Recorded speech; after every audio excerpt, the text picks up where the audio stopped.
जय मसीह की मेरे प्रियो वचन कहता है, पवित्र शास्त्र बाइबल का वचन कहता है कि अंतिम दिनों में कठिन समय आएंगे।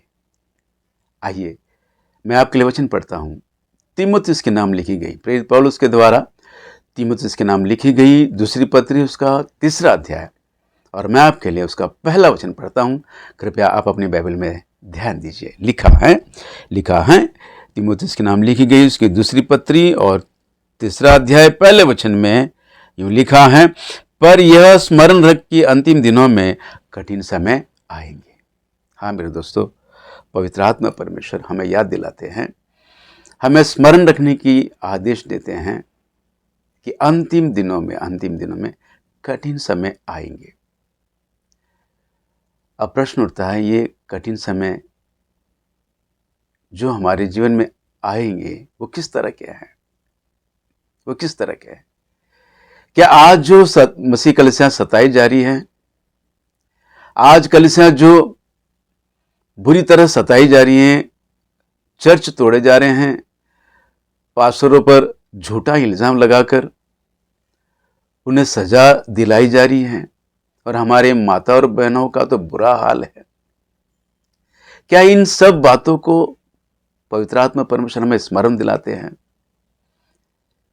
क्या ये स्मरण दिलाते हैं कि आज जो ये वर्तमान युग है यह अंतिम समय है और ये अंतिम समयों में अंतिम दिन है और इन अंतिम दिनों में ये जो समय है ये कठिन समय है?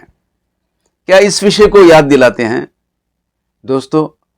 लेकिन हम आगे वचनों में पढ़ते हैं तो बात कुछ और है। हाँ, ये बात सच है कि हम सताए जाएंगे, मारे जाएंगे, काटे जाएंगे, कलीसियां सताई जाएगी, ये बात सच है। 7 साल के महाक्लेशों में तो न कभी ऐसा हुआ है और न कभी होगा, इस तरह कलीसिया सताई जाएगी। वो बात तो हमें याद रखना है, पर यहां पर पवित्र आत्मा परमेश्वर जिस बात को स्मरण रखने की शिक्षा दे रहे हैं या आदेश दे रहे हैं तो बात कुछ और है। आइए मैं आपको पढ़ के सुनाता हूं। इसी अध्याय के 5वें वचन में, 3 अध्याय के 5वें वचन में हम देखते हैं, 5वें वचन में पवित्र आत्मा परमेश्वर क्या कहते हैं। वे भक्ति का भेष तो धरेंगे पर उसकी शक्ति को ना मानेंगे, ऐसों से परे रहना। वे भक्ति का भेष तो धारण करेंगे। हाँ मेरे दोस्तों, इन अंतिम दिनों में जो कठिन समय है वो है, कुछ लोग कलीसिया में होंगे जो भक्ति का भेष धारण कर लेते हैं, भक्ति का भेष धारण कर लेते हैं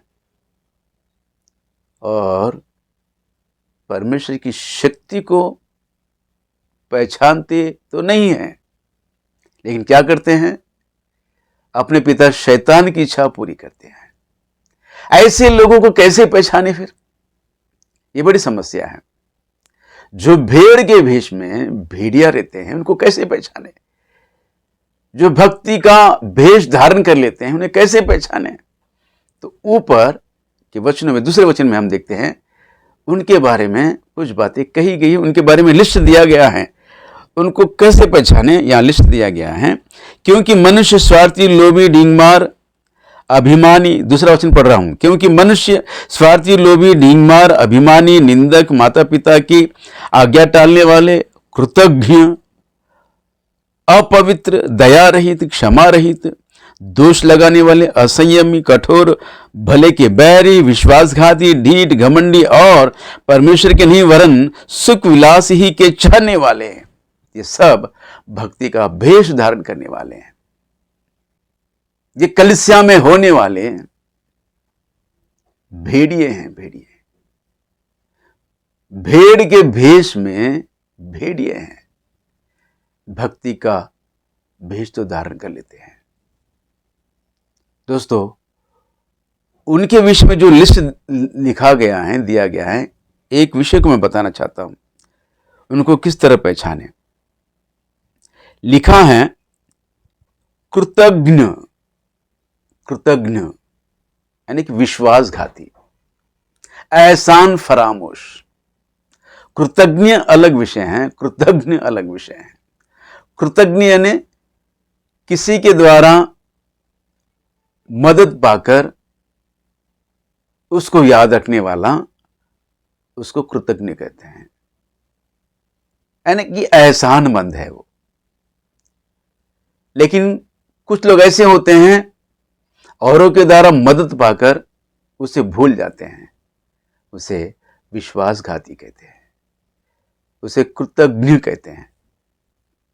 ऐसे लक्षणों से जो भरा हुआ है, आज इस वर्तमान युग में जो भक्ति का भेष धारण करके कलिसिया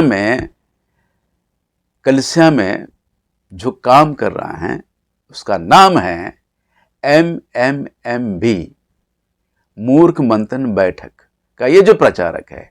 इसमें वो सारी बातें हैं जो इस लिस्ट में दिया गया है। स्वार्थी, लोभी, डींगमार, अभिमानी, निंदक, माता पिता की आज्ञा टालने वाला, कृतज्ञ, अपवित्र, दया रहित, क्षमा रहित, दोष लगाने वाला, असंयमी, कठोर, भले काम के बैरी, विश्वासघाती, ढीठ, घमंडी और परमेश्वर के नहीं वरन सुख विलास के चाहने वाले हैं। इसने जो भक्ति का भेष धारण कर लिया है, ये वो है MMB, वो एहसान फरामोश है, वो विश्वासघाती है जिसके विषय में यह वचन कहता है। वो कैसे? उसने किसका विश्वासघात किया है? तो दोस्तों मैं आपको बता दूं, आज जो ये अन्य भाषा को लेकर शैतान की भाषा कह रहा है, एक समय ऐसा था कि ये अन्य भाषा बोलता था। हाँ मेरे दोस्तों, और अन्य भाषा बोलने वाले कलीसियाओं में इसका इस्तेमाल होता था। ये अच्छा गीत गाने वाला था। परमेश्वर के दास इसे बुला बुलाकर इनके द्वारा गीत गाने लगवाते थे और परमेश्वर की आराधना हुआ करती थी। पेंतकोस्त डिनोमिनेशन जितने भी लोग अन्य भाषा को चलने वाले लोग हैं, इसका उपयोग करते थे गीत गाने के लिए, और ये गीत गा गाकर नाचता था और लोगों को नचवाता था, अन्य भाषाओं में बोलता था, प्रार्थना करता था। और उनके द्वारा इतना प्रसिद्ध हुआ है, इतना फेमस हुआ है, वो लोग जो अन्य भाषा को लेकर चलते थे, उन्हीं के द्वारा ये इतना फेमस हुआ है। और उनके स्वभाव में गा गाकर ये पूरी दुनिया में छा गया था। लेकिन हुआ क्या? आज उन्हीं के सीने में खंजर भोंक रहा है। हाँ मेरे दोस्तों, उनके साथ विश्वासघात कर रहा है ये।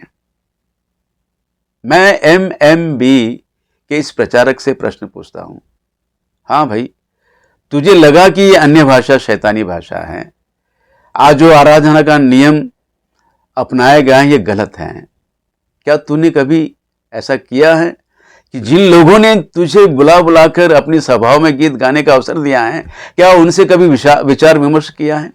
उनको बिठाकर कोई मीटिंग तूने किया है, कोई सभा तूने किया है कि भाई परमेश्वर के दासों, मेरी आप सबों से निवेदन, मेरी नम्र निवेदन है, मुझे परमेश्वर की आत्मा से ये पता चला है, पवित्र आत्मा परमेश्वर को ये बताते हैं कि अन्य भाषा गलत हैं। आज जो अन्य भाषा के नाम पर जो भाषा बोली जा रही है वो शैतानी भाषा है, और आज जो आराधना विधि विधान का जो नियम बना हुआ है वो सारा सब कुछ गलत है। मुझे लगता है, मुझे परमेश्वर के वचन के द्वारा ये सारी बातें मुझे गलत लग रही हैं।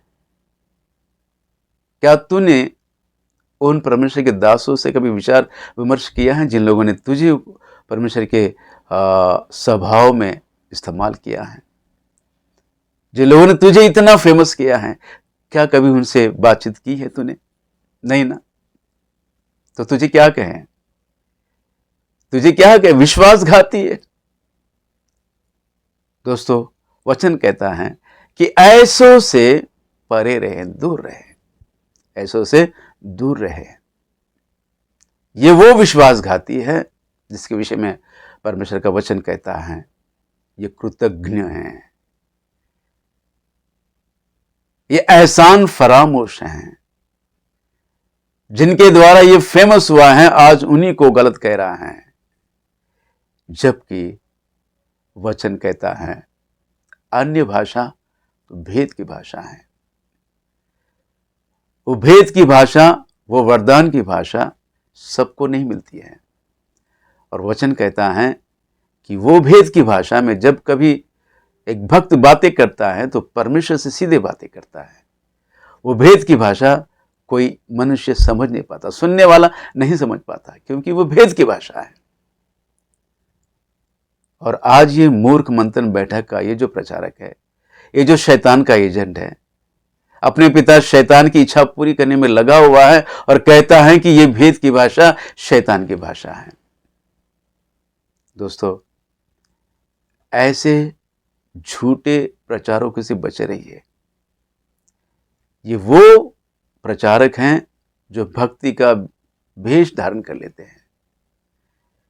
ये फाड़ खाने वाले भेड़िया हैं, भेड़ों के रूप में कलीसिया में चुपके से घुस पड़े हैं।